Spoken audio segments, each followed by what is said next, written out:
For the last 2 weeks on Countdown on MSNBC, I've been reading the epic James Thurber short story, The Greatest Man in the World. Due to programming demands on the program on the TV, we have to skip part 3 this week on TV, which is why you and I are here online with me preparing to finish this, one of Thurber's most insightful stories. James Thurber wrote it in 1931, claiming it was being written 9 years later in 1940.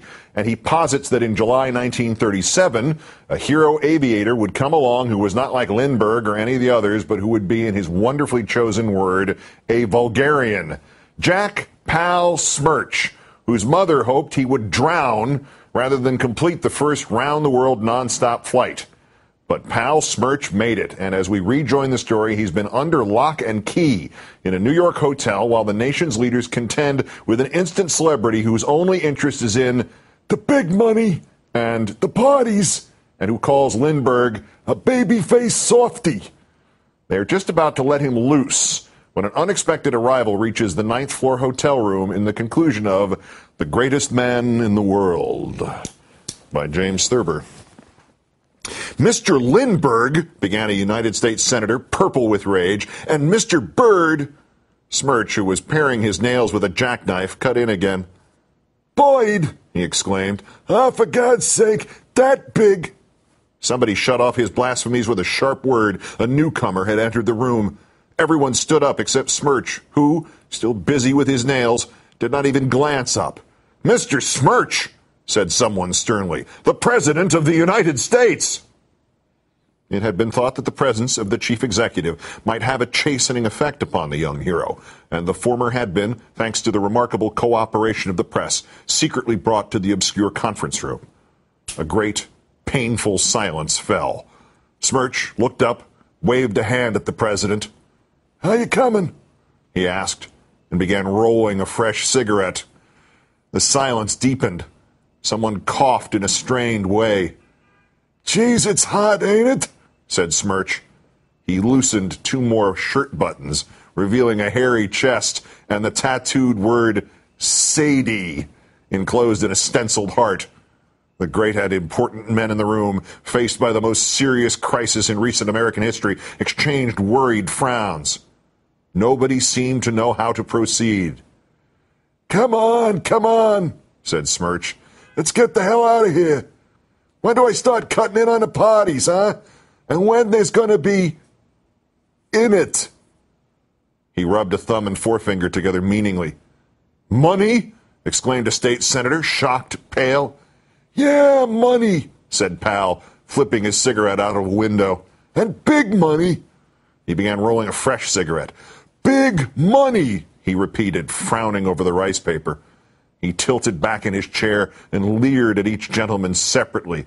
The leer of an animal that knows its power. The leer of a leopard loose in a bird and dog shop. Oh, for God's sake, let's get someplace where it's cooler, he said. I've been cooped up plenty for 3 weeks. Smirch stood up and walked over to an open window where he stood staring down into the street, 9 floors below.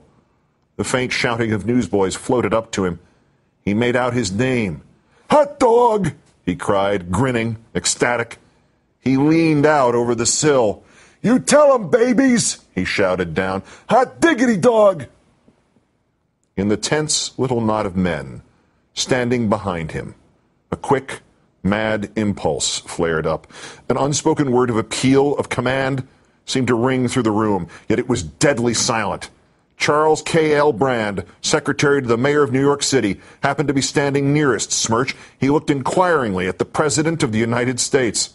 The President, pale, grim, nodded shortly.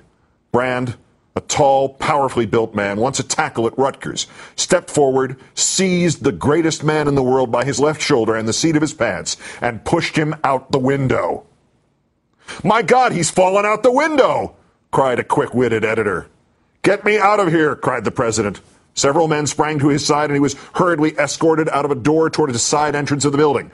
The editor of the Associated Press took charge. Being used to such things, crisply he ordered certain men to leave, others to stay. Quickly he outlined a story which all the papers were to agree on, sent 2 men to the street to handle that end of the tragedy, commandeered a senator to sob, and 2 congressmen to go to pieces nervously.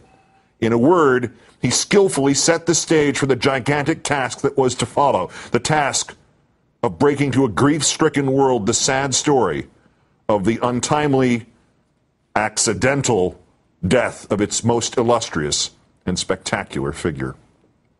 The funeral was, as you know, the most elaborate, the finest, the solemnest, and the saddest ever held in the United States of America.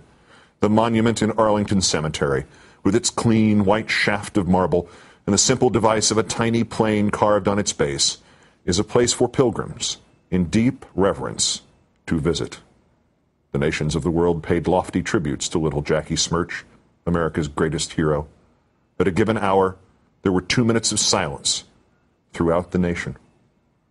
Even the inhabitants of the small, bewildered town of Westfield, Iowa, observed this touching ceremony. Agents of the Department of Justice saw to that. One of them was especially assigned to stand grimly in the doorway of a little shack restaurant on the edge of the tourists' camping ground just outside the town. There, under his stern scrutiny, Mrs. Emma Smirch bowed her head above 2 hamburger steaks sizzling on her grill, bowed her head and turned away so that the Secret Service man could not see the twisted, strangely familiar leer on her lips. The conclusion of The Greatest Man in the World by James Thurber.